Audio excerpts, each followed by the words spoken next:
I sat at my kitchen table, staring at the official letter until the words blurred. My hands trembled as I read it again. My own parents were threatening to sue me unless I signed over my house to my brother Jake, the home I had saved for years to buy after my divorce. The only place that felt safe. The letter mentioned a family agreement I never made, and money they never gave me.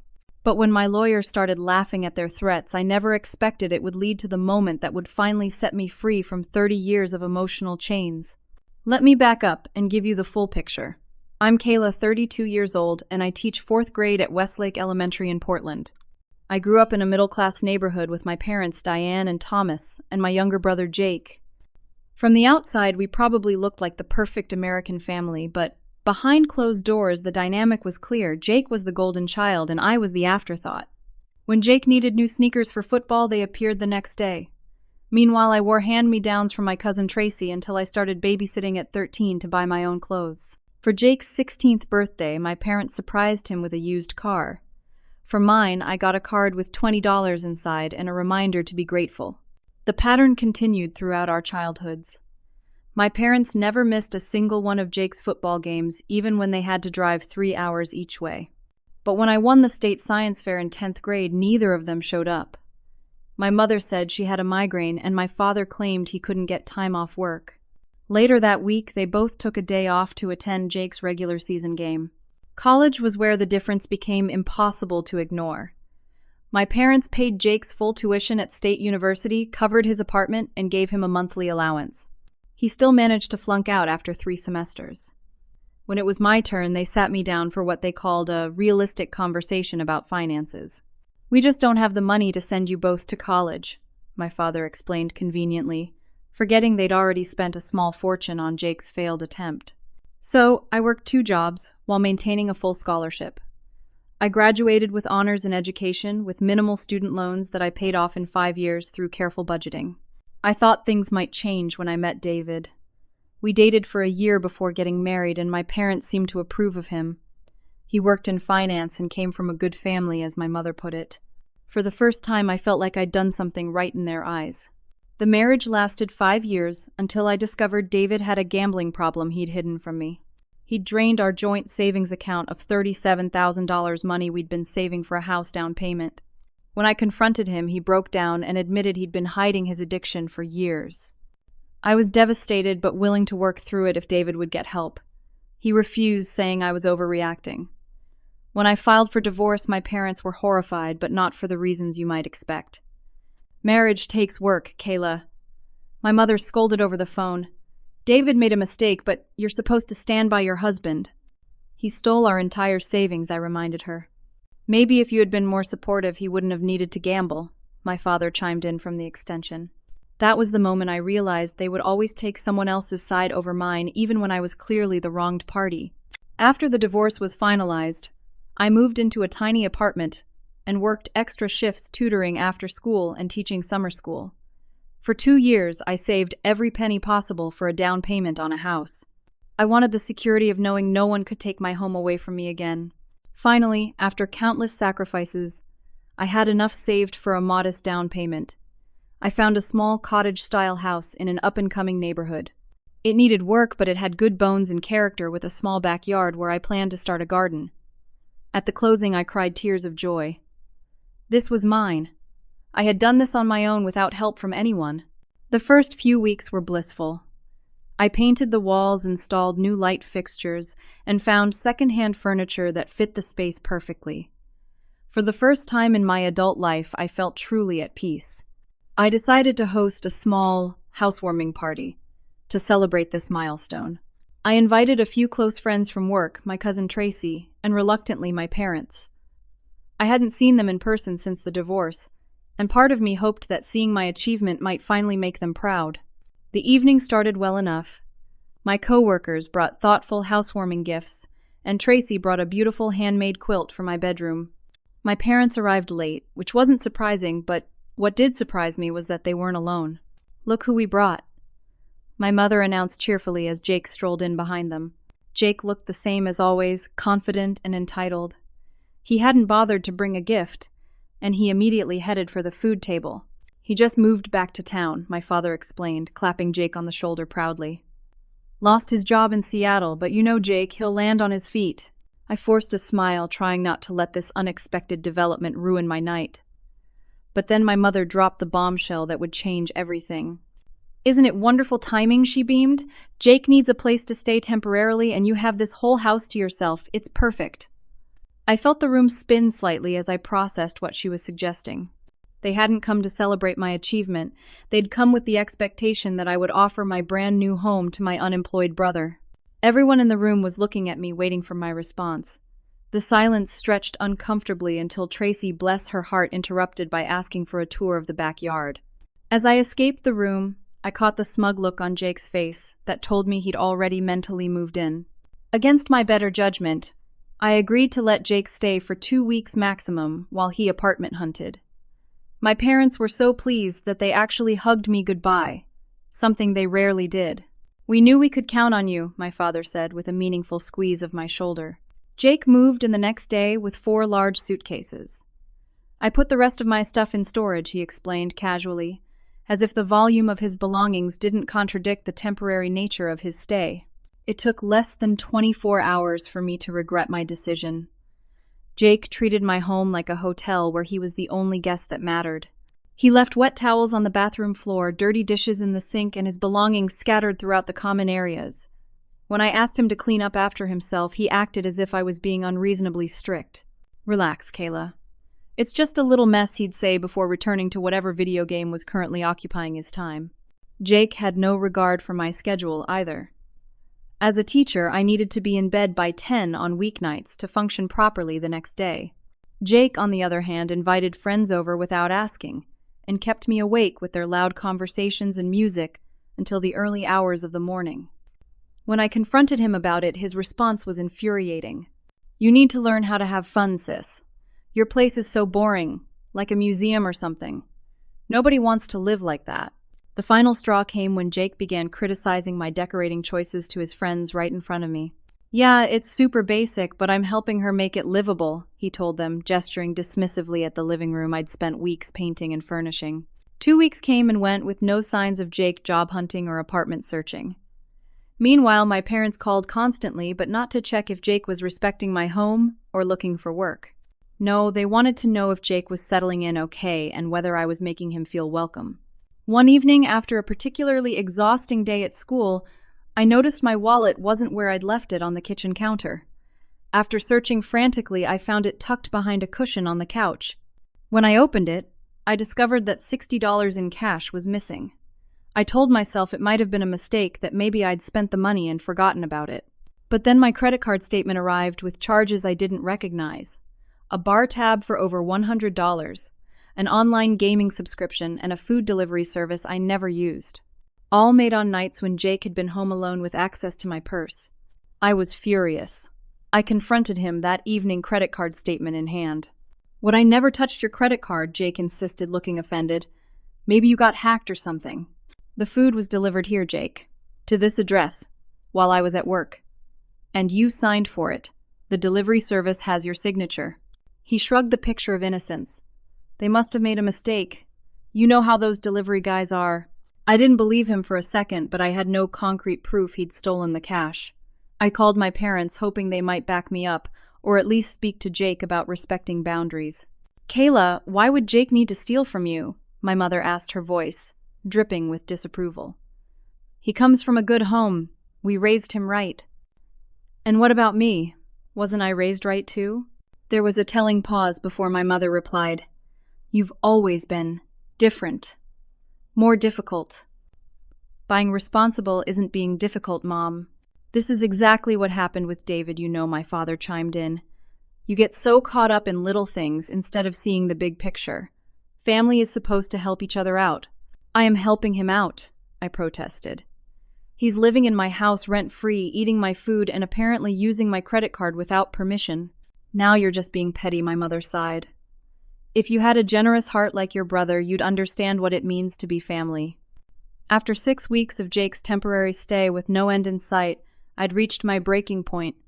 He hadn't gone to a single job interview, and his mess had spread to every corner of my once peaceful home.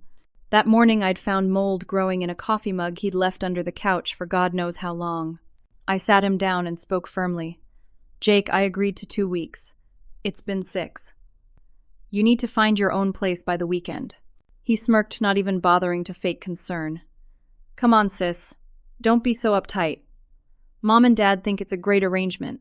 It's not their house, it's mine, I reminded him. And I want you out by Sunday. He rolled his eyes, but nodded. Whatever. I've got plans tonight. We'll talk tomorrow. I spent that evening at a colleague's birthday dinner, enjoying a few hours away from the tension at home. When I returned just after 9, I knew immediately something was wrong. The living room had been rearranged. My bookshelves had been emptied, the carefully organized books now stacked haphazardly in a corner. The family photos I'd displayed on the mantel were gone, replaced with Jake's sports trophies and fraternity memorabilia. I rushed from room to room, discovering more changes. My home office had been transformed into what looked like a gaming center, with my desk pushed against the wall and my work materials boxed up. I finally found my photos, books, and office supplies in cardboard boxes in the garage, many items damaged from careless handling. When Jake strolled in around midnight, he acted as if nothing was amiss. What did you do to my house? I demanded, my voice shaking with rage. He grinned, seemingly pleased with my reaction. Just made a few improvements. It feels more like home now, doesn't it? In that moment, looking at his smug face, I realized this had never been about Jake needing temporary help. This was about taking what was mine, just as it had always been throughout our lives. The next morning, while Jake was still sleeping off whatever he'd been doing the night before, I called a locksmith. I paid extra for an emergency weekend service, and by noon all the locks had been changed. Then I carefully packed up the rest of Jake's belongings and placed them on the front porch with a note. Your temporary stay has ended. Contact me to arrange picking up the rest of your things from the garage. I spent the afternoon restoring my home to its proper state, hanging my photos back on the walls, reorganizing my books, and reclaiming my office. With each item I put back in place, I felt a little stronger, a little more in control. Around 6 that evening, my doorbell began ringing incessantly, followed by pounding on the door. I looked through the peephole to see Jake's furious face. Open the door, Kayla. You can't lock me out. I live here. I opened the door just enough to speak through the gap, keeping the security chain in place. No, Jake, you don't live here. You were a guest and now your stay is over. This is bull. Let me in right now. Or, I'm calling Mom and Dad. Go ahead, I replied, surprised by my own calmness. This is my house, not theirs. He stormed off, and sure enough, 20 minutes later, my parents' car screeched into my driveway. They marched up to the porch, Jake trailing behind them with a victorious expression. I opened the door before they could start banging on it, but I blocked the entrance, making it clear they weren't welcome inside. What is the meaning of this? My father demanded, his face flushed with anger. Jake called us, saying, You threw him out without warning. I gave him warning 6 days ago, I corrected. And before that, he was only supposed to stay 2 weeks, not 6. He's your brother, my mother hissed, as if that explained everything. Family helps family. I did help him, I insisted. But this is my home, and he didn't respect it or me. He rearranged everything without asking and put my belongings in the garage. My father waved away my concerns. He was just trying to make the place more comfortable. You've always been too particular about things. He was making my home his eye countered. And I'm not comfortable with that. My mother's expression suddenly changed, her anger giving way to something calculating. She exchanged a look with my father before speaking in a quieter tone. Kayla, there's something you don't understand. Your father and I helped Jake with his down payment when he bought his house 5 years ago. This was news to me. What does that have to do with anything? Well, my father continued, picking up where my mother left off. Jake had some financial troubles. The house went into foreclosure last year. The pieces began to fall into place. So that's why he lost his job and moved back. He lost his house, too. My mother nodded. He's been through a lot. More than you know. And you think that means he deserves my house? I asked incredulously. We think things should be equal between siblings, my father stated firmly. We helped Jake with his house, and now we need to make sure he has another place to live. I couldn't believe what I was hearing. But this is my house. I bought it with my own money. You didn't help me with my down payment. My mother's expression hardened. Jake has always needed more support than you. You've always been independent sometimes to a fault. Being independent isn't a fault I protested. It is. When it means you don't understand family obligations, my father shot back. We're not asking you to give up the house entirely. Just add Jake to the deed as co-owner.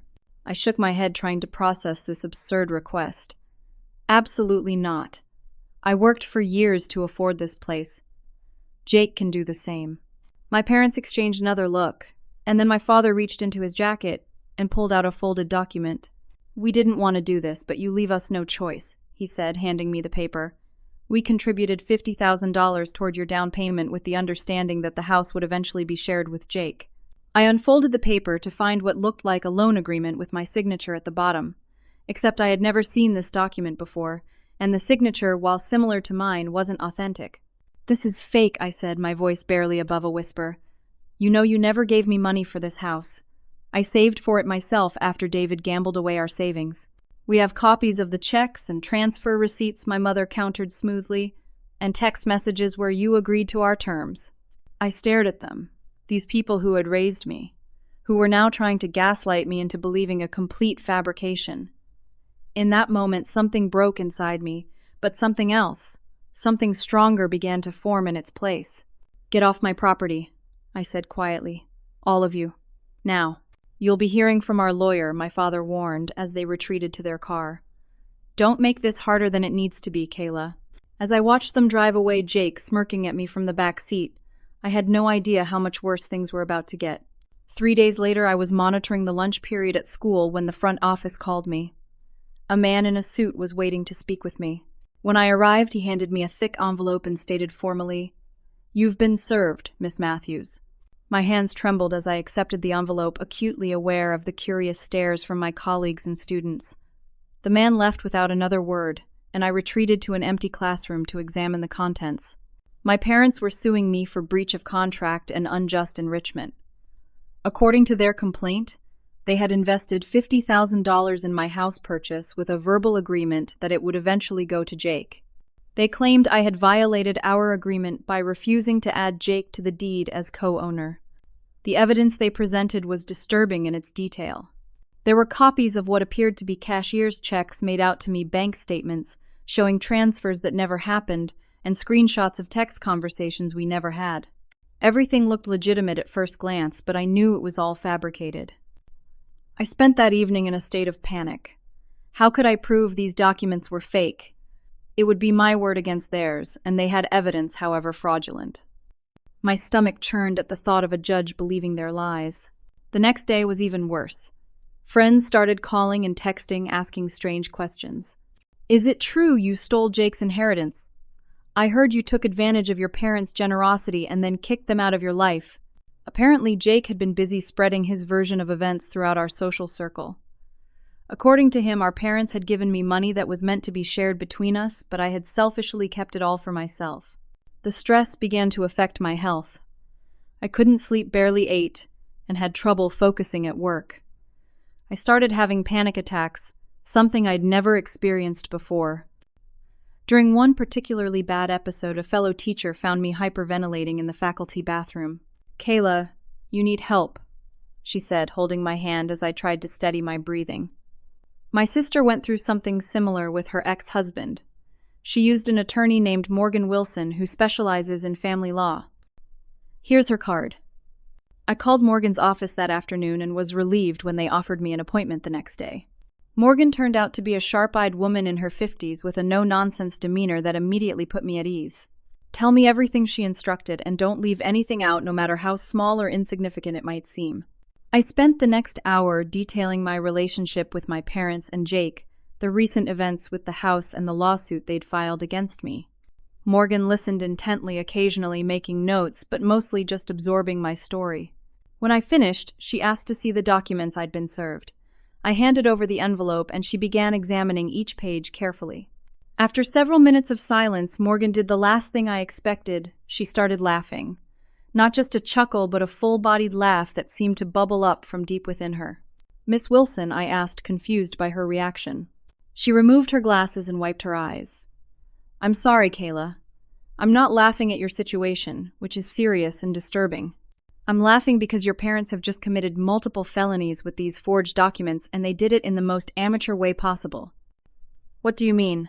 Morgan pointed to several inconsistencies in the paperwork. These bank statements, the routing number is wrong for the bank they claim to use.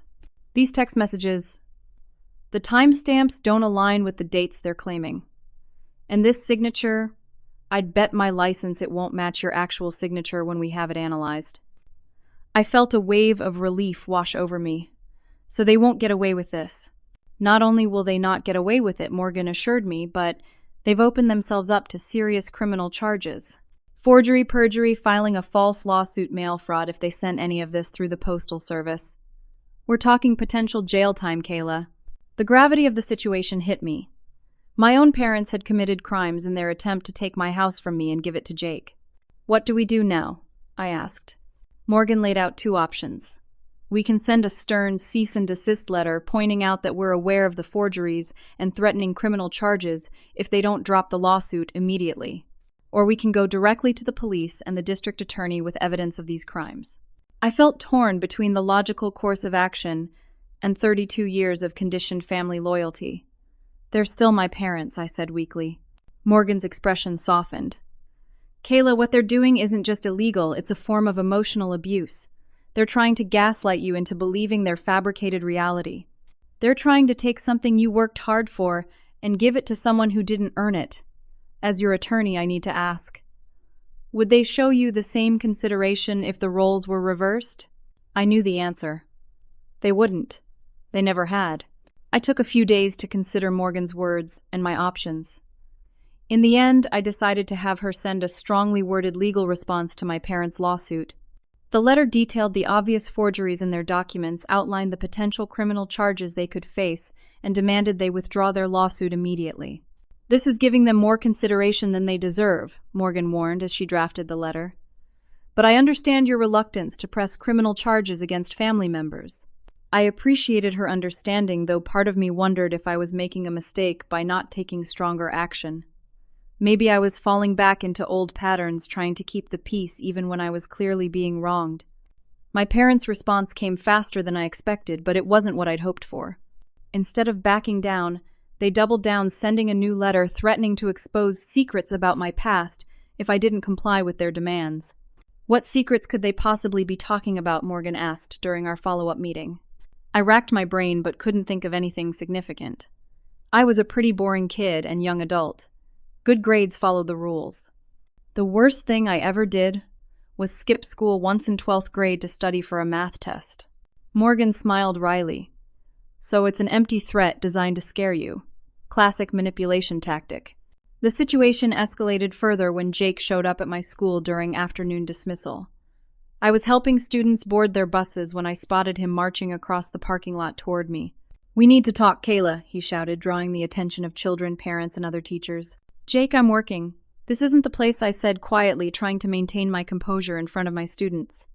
You think you can have your fancy lawyer threaten our parents? He continued, his voice rising. After everything they've done for you. A security guard approached us, alerted by Jake's aggressive tone. Is there a problem here, Miss Matthews? Before I could respond, Jake launched into a tirade about family loyalty and how I was stealing from our parents. The security guard calmly but firmly escorted him off school property while I stood there mortified and shaking. The principal called me into her office afterward. Kayla, is everything okay? Do we need to put any safety protocols in place? I briefly explained the situation, embarrassed that my personal problems had spilled over into my professional life. The principal was surprisingly supportive, instructing the front office not to allow Jake on campus and offering to adjust my schedule if I needed time to deal with the legal issues. That evening, as I sat alone in my kitchen trying to process the day's events, my phone rang with an unfamiliar number. I almost didn't answer, fearing it might be another of my parents' tactics, but something compelled me to pick up. Is this Kayla Matthews? A woman's voice asked. Yes. Who's calling? This is Susan Harrington. I'm your father's sister. We haven't seen each other since you were a teenager. I vaguely remembered Aunt Susan from family gatherings when I was young. She had stopped attending family functions abruptly when I was around 14, and whenever I asked about her, my parents would change the subject. Aunt Susan. How did you get my number? Your friend Tracy found me on social media and told me what's happening with your parents and Jake. Kayla, I need to tell you something important. Your parents are doing to you exactly what they did to me 20 years ago. I listened in stunned silence as Susan revealed our family's hidden history. According to her, my grandparents had left their house to be shared equally between my father and Susan. But my parents had manipulated the situation, forging documents and making false claims until Susan gave up her share of the inheritance just to escape the emotional torment. I should have spoken up sooner, Susan said, her voice heavy with regret. I left town and cut contact because I couldn't bear to watch them doing the same thing to you that they did to me. I saw how they favored Jake just like our parents favored your father over me. Why are you telling me this now, I asked, though I already knew the answer. Because you need to know you're not crazy and you're not alone. This is their pattern, Kayla. They take from the ones who work hard and give to the ones who don't. And they'll keep doing it unless someone finally stands up to them. By the end of our conversation, Susan had offered to provide documentation of my parents' past behavior and to testify in court if needed. For the first time since this nightmare began, I felt like someone in my family was actually on my side. The next day, I met with Morgan and shared everything Susan had told me. Morgan was thoughtful as she listened occasionally, nodding as if pieces of a puzzle were falling into place. This changes our strategy, she said when I finished. With evidence of a pattern of behavior, we can build a much stronger case, not just defending against their lawsuit, but potentially pursuing our own claims against them. What kind of claims? Defamation, for starters. Jake's seen at your school, and the rumors they're spreading among your friends could qualify. Emotional distress. And with Susan's testimony about the inheritance issue, we might even be able to show a pattern of fraud. As we discuss next steps, I received a disturbing text from my cousin Tracy. Just heard from your mom. She's telling everyone you had a breakdown after your divorce and you're making up stories about them. She's saying they might need to have you evaluated for mental health issues. I showed the message to Morgan, who added it to her growing file of evidence. They're getting desperate, she observed. When manipulators can't control you, they try to control how others see you. That evening, I called several family members and close friends to explain my side of the situation before my parents' lies could take root. Some were skeptical, having already heard my parents' version.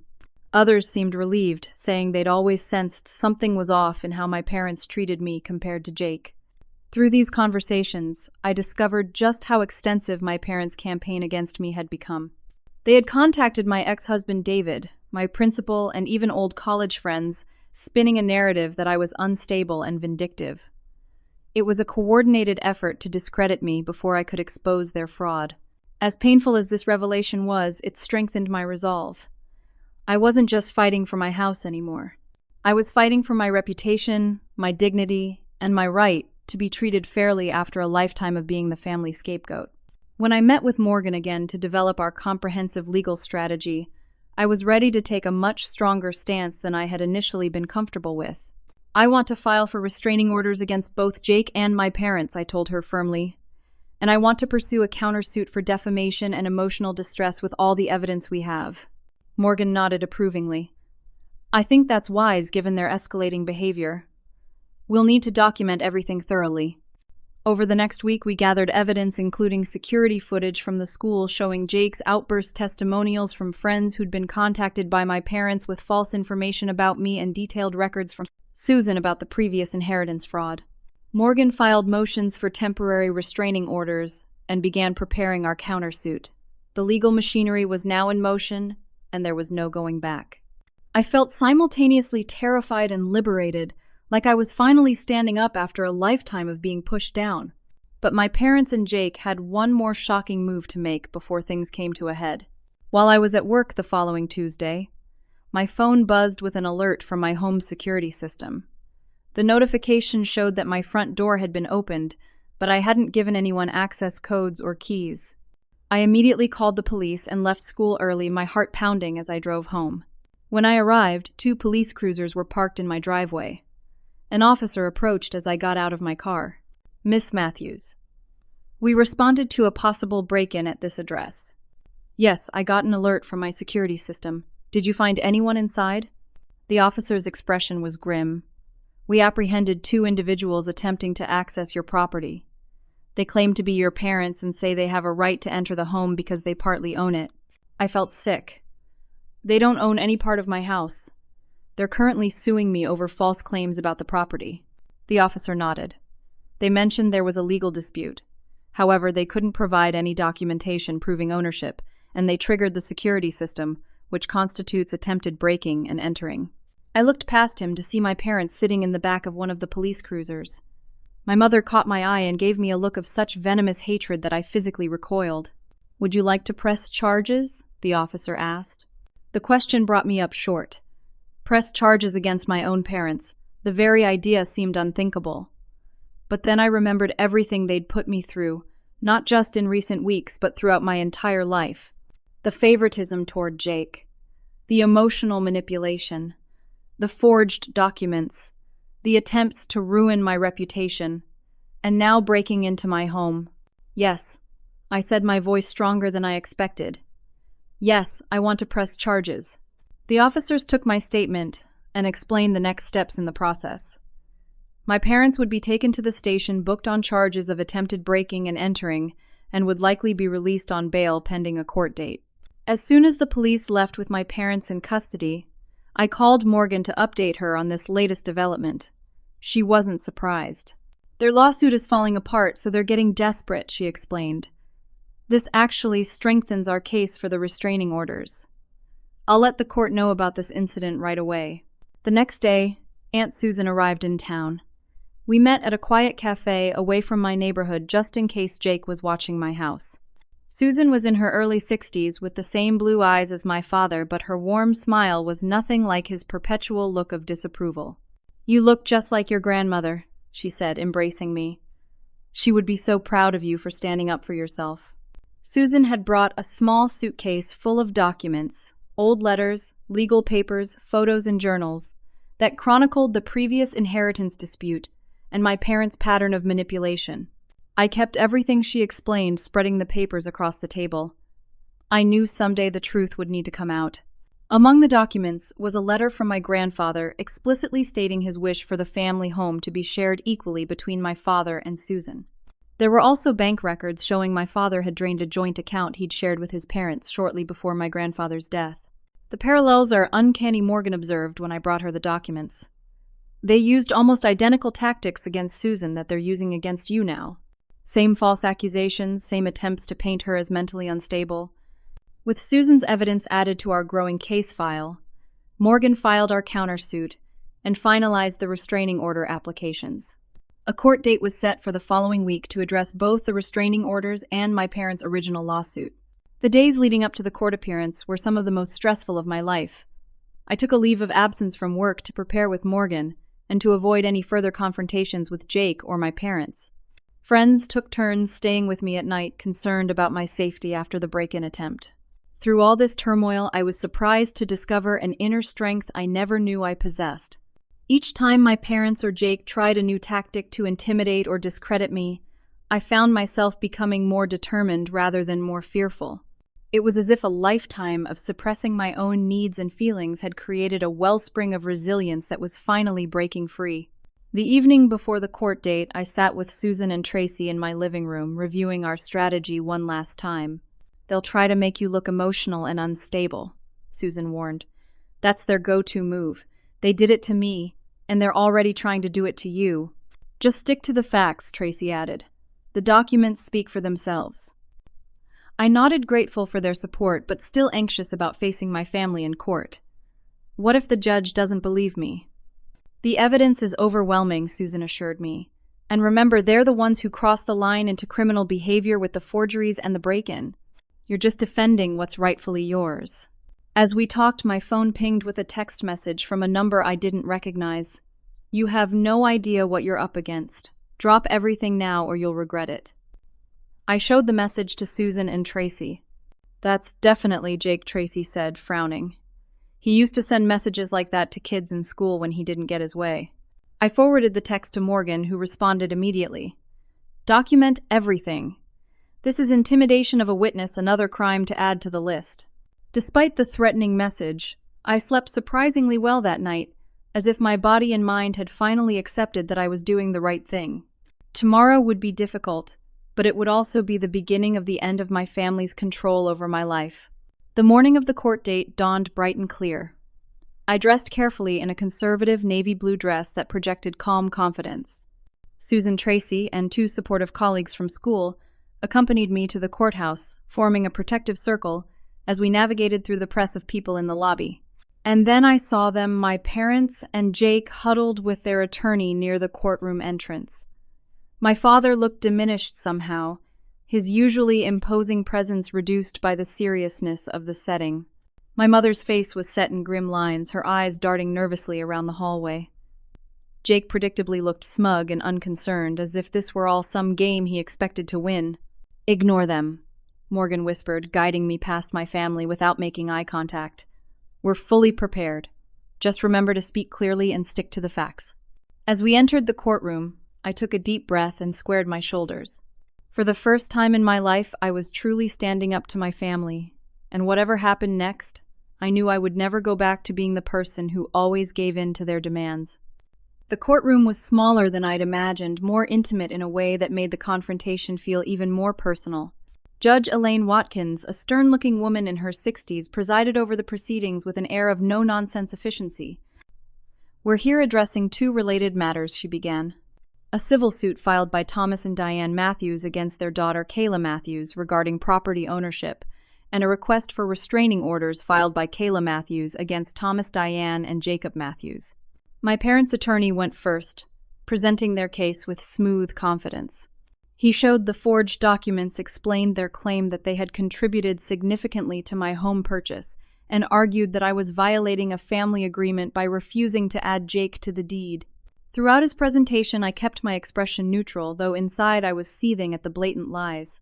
I caught Jake smirking at me from across the room and had to look away to maintain my composure. When it was Morgan's turn, she methodically dismantled their entire case. She presented evidence that the bank statements had been altered, showed examples of my actual signature compared to the forged one on their documents, and introduced Aunt Susan's testimony about the previous inheritance fraud. Your Honor, Morgan concluded, what we have here is not just a frivolous lawsuit, but an orchestrated pattern of fraud, forgery, and emotional abuse spanning decades. The restraining orders we're requesting are not just about recent threats and the attempted break-in, but about protecting Miss Matthews from ongoing harassment and intimidation by family members who have demonstrated they will stop at nothing to take what is rightfully hers. My mother audibly scoffed at this characterization, earning a sharp look from the judge. When it was my turn to testify, I felt surprisingly calm.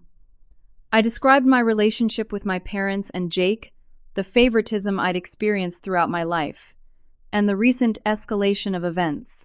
I explained how I had saved for years to buy my house after my divorce, without any financial help from my family. "Miss Matthews," the judge asked, after I finished, "did you ever agree, verbally or otherwise, to eventually share ownership of your home with your brother?" "No, Your Honor, absolutely not." The first I heard of such an idea was when my parents brought Jake to my housewarming party and announced he would be staying with me temporarily. That temporary stay quickly became an attempt to take over my home. Entirely. My father was called next and struggled to explain the discrepancies in their documents. When confronted with evidence that the bank statements had been altered, he became defensive and evasive. "We may have made some mistakes in the paperwork," he admitted reluctantly, "but the principle remains the same. We've always helped both our children equally, and Kayla is refusing to do her part for the family." "Mr. Matthews," the judge interrupted, "are you acknowledging that the documents you submitted to this court were not authentic?" My father hesitated, looking to his attorney for guidance.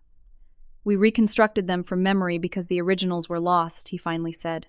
The judge's expression hardened. "That's not how legal documents work, Mr. Matthews." My mother's testimony was no better. When questioned about the text messages they had submitted as evidence, she became flustered and contradictory, ultimately admitting they had recreated conversations they believed had occurred. Jake was the final witness for their side, and his testimony was predictably self-serving. He portrayed himself as a victim of circumstances who simply needed family support during a difficult time. When Morgan cross-examined him about his behavior in my home and the incident at my school, he became aggressive and confrontational, revealing the true nature behind his carefully constructed facade. So, what if I rearrange some things? He snapped. It's supposed to be a family house anyway. Kayla's always been selfish, keeping everything for herself. After all, testimony concluded Judge Watkins took only a brief recess before returning with her decision. I've been on the bench for 27 years, she began, and I've seen all manner of family disputes. But rarely have I encountered such a blatant attempt to manipulate both a family member and the legal system itself. She turned her gaze directly to my parents. The evidence clearly shows that the documents submitted in your lawsuit were fabricated. This court dismisses your claims with prejudice and grants the restraining orders requested by your daughter. She continued, her voice stern but measured. Additionally, I am referring this matter to the district attorney's office for potential criminal charges including forgery, perjury, and filing false legal documents. The attempted breaking and entering charge already in process will be handled separately in criminal court. My mother gasped audibly while my father's face turned an alarming shade of red. Jake merely looked stunned, as if he couldn't believe things hadn't gone his way. Miss Matthews, the judge addressed me directly, her tone softening slightly. This court recognizes the courage it takes to stand up to family members who have mistreated you. The restraining orders will remain in effect for 1 year, at which time you may request an extension if necessary. And just like that, it was over. My parents' lawsuit was dismissed, the restraining orders were granted, and they were potentially facing criminal charges. As they left the courtroom, my mother turned to give me one last venomous glare, but my father and Jake kept their eyes straight ahead, avoiding my gaze entirely. In the hallway outside, Morgan squeezed my hand. You did wonderfully in there. How are you feeling? I considered the question carefully, relieved, vindicated.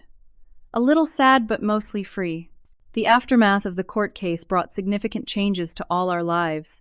My parents and Jake were forced to hire criminal defense attorneys to deal with the potential charges stemming from the forged documents and the break-in attempt. Legal fees quickly depleted their savings, and I heard through family connections that they had to take out a second mortgage on their house to cover the costs. Jake, who had been living with our parents since I kicked him out, was forced to finally find a job when they could no longer support him financially. According to Tracy, who remained my eyes and ears within the extended family, he was now working as a sales associate at an electronics store and complained constantly about having to lower himself to such a position. As for me, I returned to teaching with a newfound confidence. My colleagues who had witnessed Jake's outburst at school were supportive, and the principal even nominated me for a district teaching award, which I won 3 months later. I spent the spring and summer completing the renovations on my house that had been interrupted by Jake's intrusion. I repainted every room, replaced the kitchen countertops, and planted the garden I had always dreamed of. Every change made the house more truly mine, erasing the painful memories of my family's attempt to take it from me. Susan and I maintained a close relationship, speaking weekly and visiting each other every few months. She became the family connection I had always longed for, one based on mutual respect and genuine care rather than manipulation and control. 6 months after the court case, I hosted my first Thanksgiving dinner in my fully renovated home. Around my table sat a chosen family, Aunt Susan and her husband Tracy, and her boyfriend, 3 colleagues from school, who had stood by me through the ordeal, and Mark, a kind-hearted history teacher I had recently begun dating, who understood the importance of respecting boundaries. As we passed dishes and shared stories, I looked around at these people who supported me not because we shared blood, but because we shared respect and authentic connection. The contrast with family gatherings of my childhood with their undercurrents of favoritism and resentment couldn't have been starker. During dessert, Tracy mentioned a surprising piece of news she'd heard from a mutual acquaintance. Did you know your parents and Jake are under investigation for tax fraud now? Apparently, when their finances came under scrutiny because of the forgery charges, the IRS found some irregularities in their tax returns going back years. I shook my head, feeling a strange mix of vindication and sadness. I'm not surprised, but I don't take any joy in it. They made their choices. And you made yours, Susan said, raising her glass in a toast. To Kayla, who had the courage to break the cycle and stand up for herself. Everyone around the table raised their glasses, and I felt tears prick at my eyes. Not tears of sadness or grief, but of profound gratitude for this new chapter in my life. Later that evening, after the guests had departed and I was alone in my peaceful home, I reflected on the journey of the past year. The lawsuit that was meant to destroy me, had instead given me the greatest gift of all, the courage to finally be free from the emotional chains that had bound me for 30 years. I realized that sometimes the most difficult battles we face are the ones that ultimately liberate us. By standing firm against my parents' and brothers' manipulations, I hadn't just saved my house. I had reclaimed my sense of self-worth and discovered a strength I never knew I possessed. As I looked around my home, truly my home, I felt a deep sense of peace and accomplishment. The path hadn't been easy, but it had led me exactly where I needed to be. Have you ever had to make a difficult choice between family loyalty and your own well-being? I'd love to hear your experiences in the comments below. Sometimes sharing our stories can help others find the courage they need to stand up for themselves too. If this story resonated with you, please like, subscribe, and share it with someone who might need to hear that it's okay to set boundaries even with family. Thank you for listening to my journey, and I wish you strength and peace on your own path to freedom.